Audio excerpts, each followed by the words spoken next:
more I could express of who I am, except I could tell you who we are as a company and why we created Kinetic Physical Therapy. We've been in business for almost 20 years, and I started as a physical therapist. And as a PT, I was getting phenomenal results.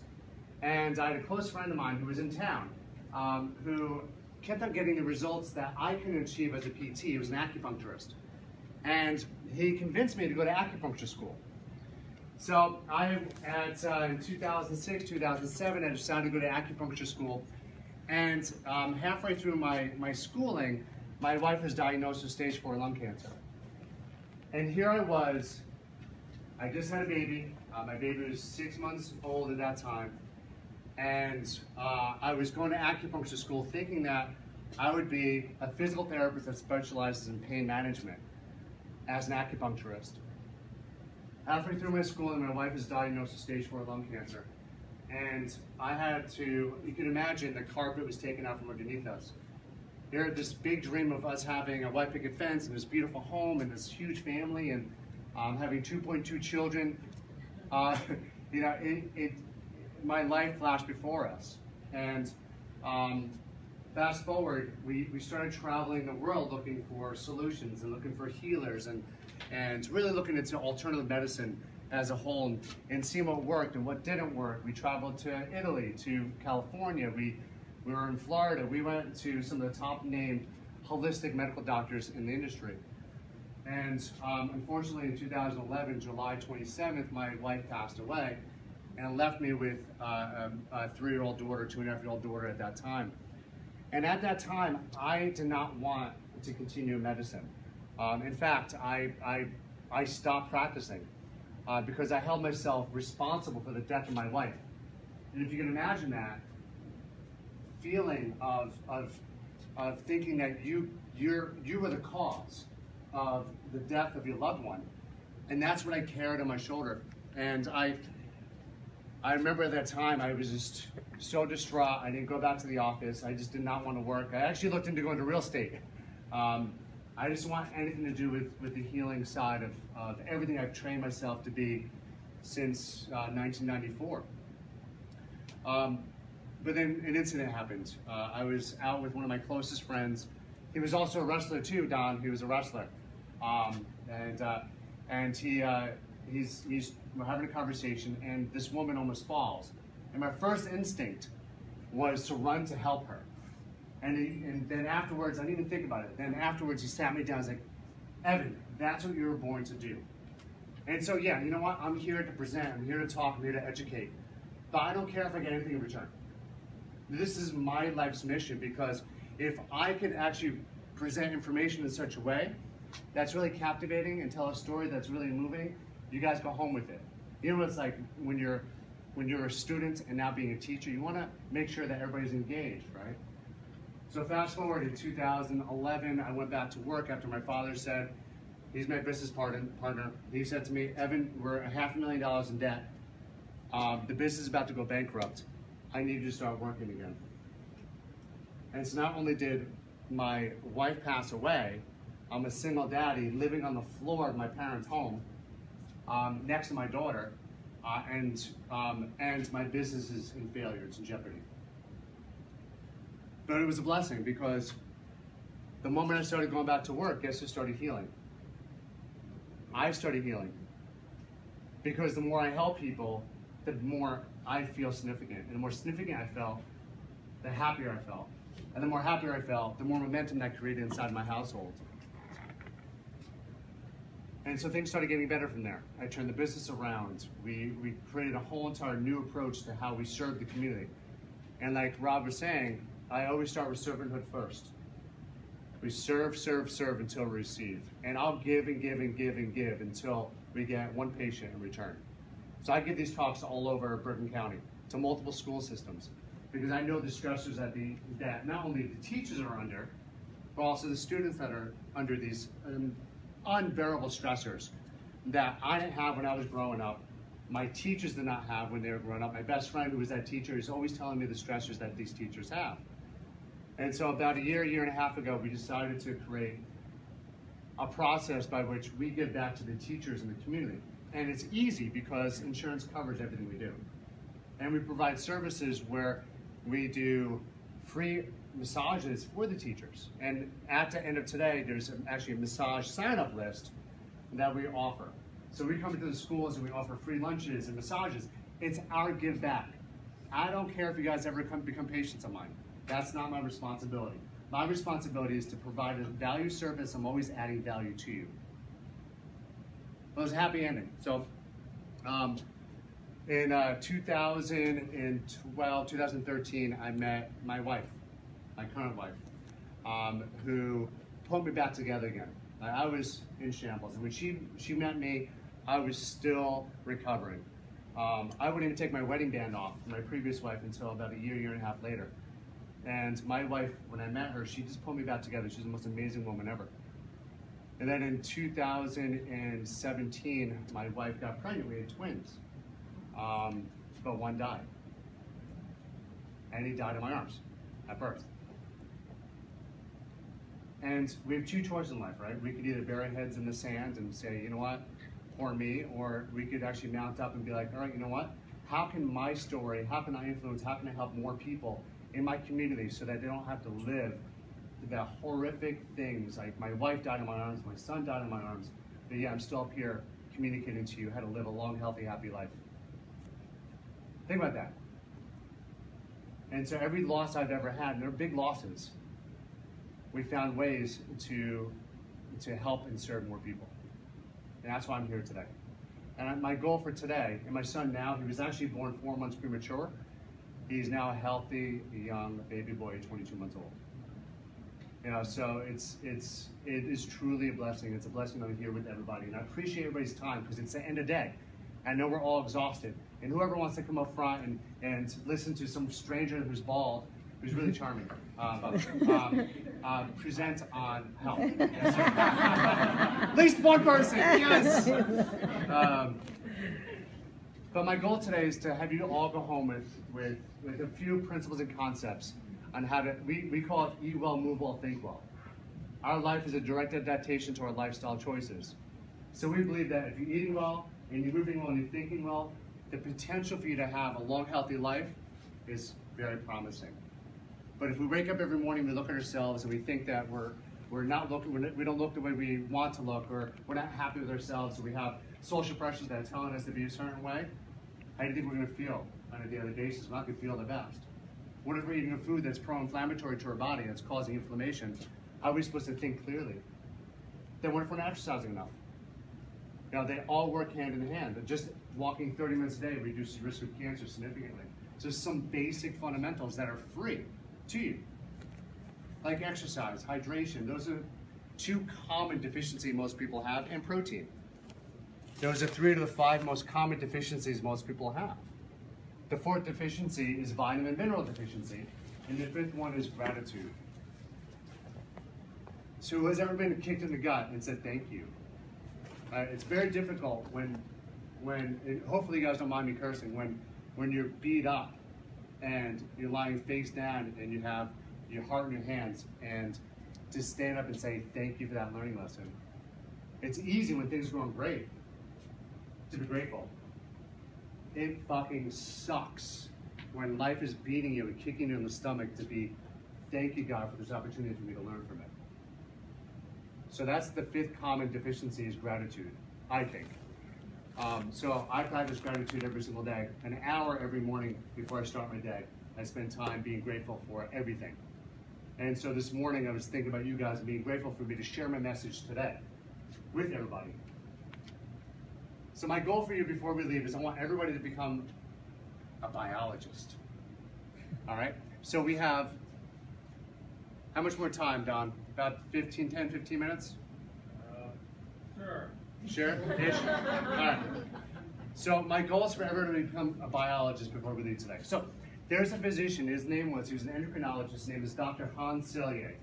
Raise your hand if you ever heard of Dr. Hans Selye.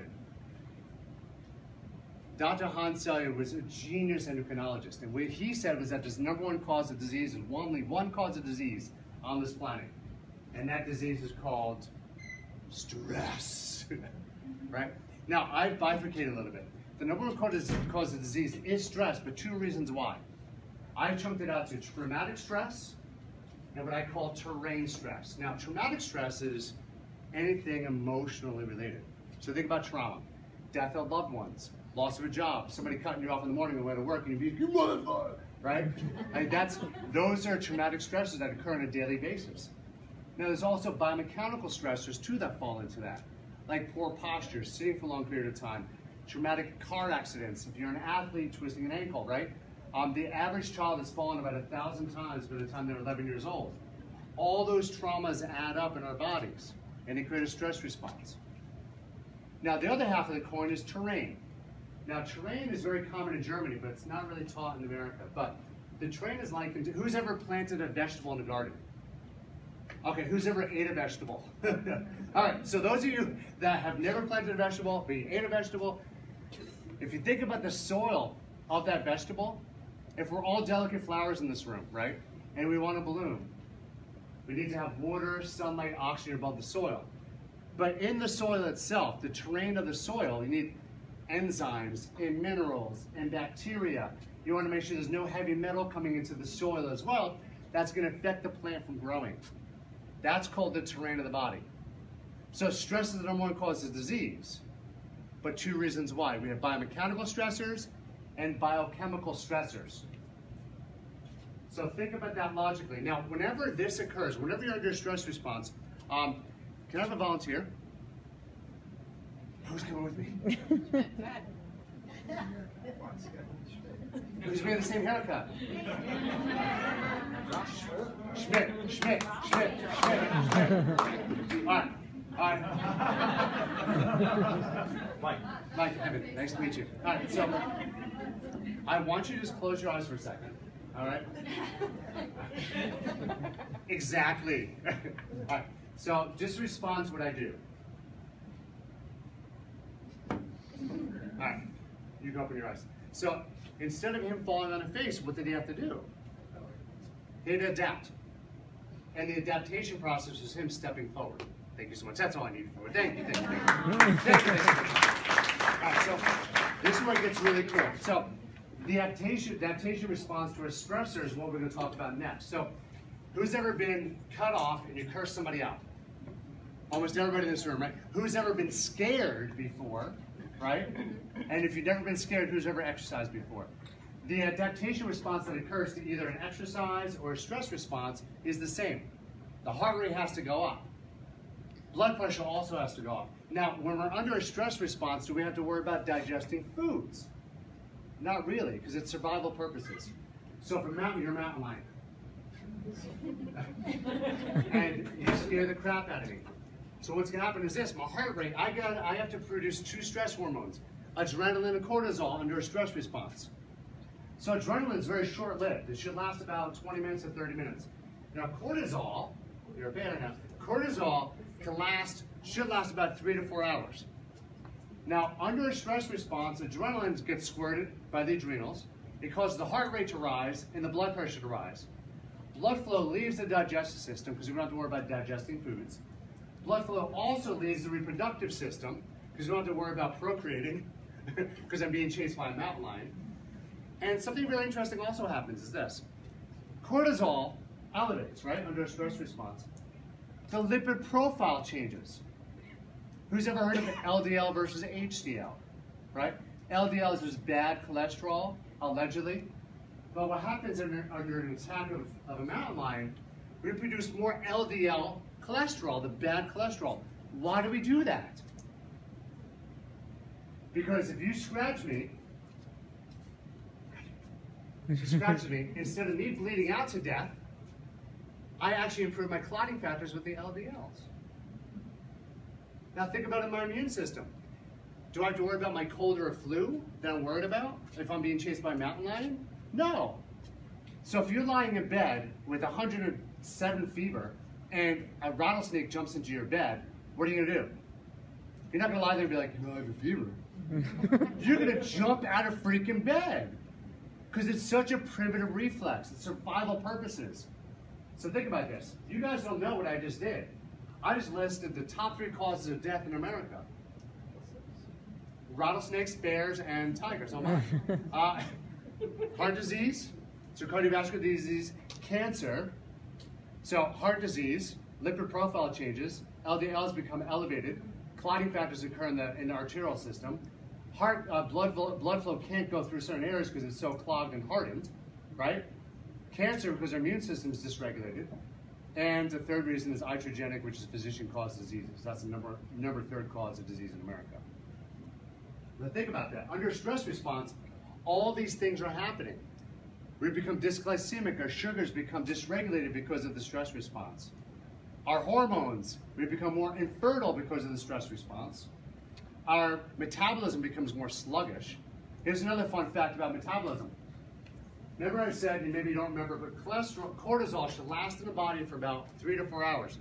But under a stress response, if you're a slow metabolizer, which is 80% of us in this room is a slow metabolizer, cortisol actually stays in our blood circulation for 19 hours. So now guess what happens? Who doesn't sleep well in this room? Who wakes up feeling fatigued or tired? Who wakes up multiple times throughout the night? That's because cortisol is coursing through our veins when it should be downregulated and shut off. So under a simple stress response, the body breaks down significantly. Isn't that fascinating? The biology of stress in 5 minutes. Does that make sense to everybody? All right, so stress is the #1 cause of disease, at least in natural medicine. Western medicine thinks it's genetics. In natural medicine, we think it's epigenetics or lifestyle choices. Remember when I opened up, I said, your health is a direct adaptation to our lifestyle choices. It's how we eat, how we move, and how we feel, right? Or how we think, I should say. Those are three most common primary causes to what we see in the clinic. Before I go any further, any questions for me? Because we covered a lot in a very short amount of time. I know we only have 5 more minutes, so I want to make sure I'm answering any questions.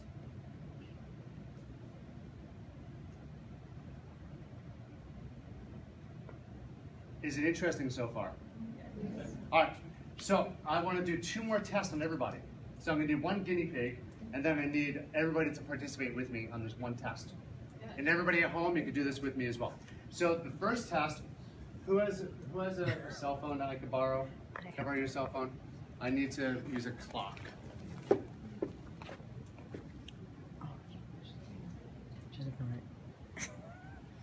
Okay, so we're going to do a breath hold test.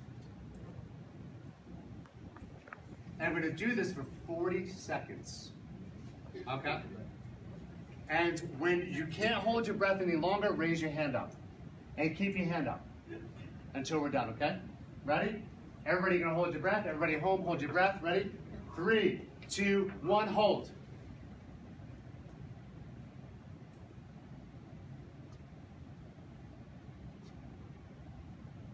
And when you can't hold it any longer, put your hand up.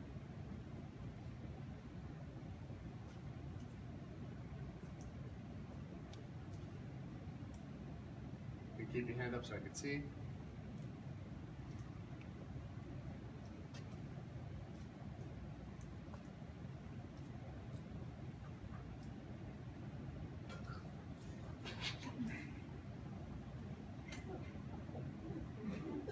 Keep your hand up, keep your hand up, keep your hand up, keep your hand up, and stop. Now, keep your hand up, keep your hand up. Now, look around the room. See everybody's hand that's up? This, and it's, what would you guys say it is, 80, 90% of the room? All right, that was only 40 seconds. That's actually a test for vitamin B deficiency. So think about this. 80 to 90% of us in this room is deficient in vitamin B, just based on breath hold. So what's the solution? I don't like pointing out issues without solutions. Who likes liver? Raise your hand if you like liver. If you don't like liver, pick up liver pills. It'll change your world. All right, I need 1 more guinea pig. Mike, can I use you? All right. Round of applause for Mike. All right. So we're gonna do another test for you. So last time I did this at one of the schools, I asked the woman to do a back handspring. She freaking did a back handspring. So I'm not gonna ask that to happen. All right? So all you're gonna do is this. Don't hit emergency when that pops up. No. All right. So for let's do 60 seconds here. What you're gonna do is look charming. All right, and then the second thing you're gonna do is you're gonna close your eyes. You're gonna march in place. Now it's very important for none of us to say anything. Yeah. Don't say anything. Don't you open your eyes, because once you say something, he's going to recognize things. Oh gosh, yes, you will. All right, ready? Full march? You're gonna like this. You're just going to march in place. That's it. That's all you're going to do. 60 seconds worth. Ready? Nobody talk. High knees. 3, 2, go.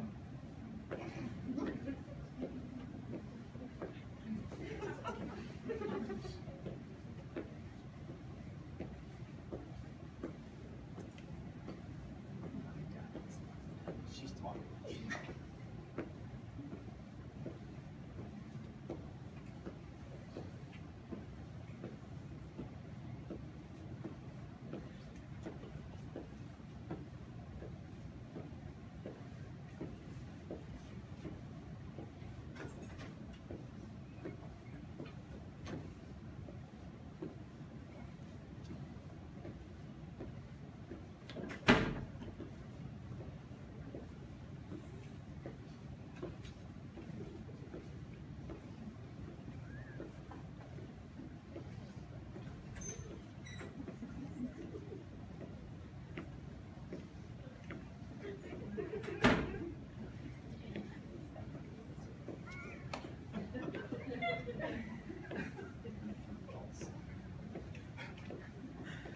All right, stop. I'm sorry, I just peed myself. All right, so I wanted him to go a little bit longer because I thought he was going to do a full turn. But you're done. All right. So remember when I talked about the stress, right? So we did a biochemical stressor, holding the breath. We all know that 90% of us are deficient in vitamin B. I gave you a solution. Don't take synthetic B vitamins. Whatever you do, don't go out and pick up your methylcobalamin. That's all garbage. You want to get your B vitamins from liver, okay? Because it comes from a whole food source. We just assessed trauma on him. Can I ask you a question? Sure. Have you ever had a concussion? I'm aware of. You ever bang your head and go boom? Of course. Okay, all right. So neck injuries maybe? Do you have accidents? Nothing major. But a car accident. Little one. Other one. All right. So that was actually an assessment of the first cervical vertebra. I mean, it's not just the first cervical vertebra, but it's an assessment of the position of the malalignment of the first 2 vertebrae of the spine. So what should happen, now I rotate to my left, but what should happen is we should be able to stay completely straight. So we did a biochemical exam and then a biomechanical exam very, very easily, right? So like for him, a massage to the upper part of the neck might be great. Seeing a chiropractor to get it manipulated, it might be a great concept for him, right? You massage him back through there. So you see how simple we can make these assessments that could find if somebody has either a traumatic event or a biochemical issue, okay? That's all the time I have. Now, next week we're coming back in for a free massage. We only have 26 time slots available. I think there's 60, 70 people in this room. So make sure that you put your name down if you want to get a free massage. Also, at that event, Stacy's here. Raise your hand, Stacy. Stacy's gonna have free wellness visits for our clinic too. So if you are interested, you're more than welcome to come in if you like. If not, that's cool too. Number 3 is we're hosting a seminar every month. We host a community seminar. The next seminar is on weight loss. If you're interested in learning more about weight loss, come to the event. It's the last Thursday of each month. I'm going to give Don a flyer, email it to him so he'll have it to pass it out. And that's also a free community event as well. There's free dinner there as well, and we do a lot of talks. We have a great community that comes if you're ever interested. Any questions before we wrap it up? Well, thank you guys so much for having me. I appreciate it.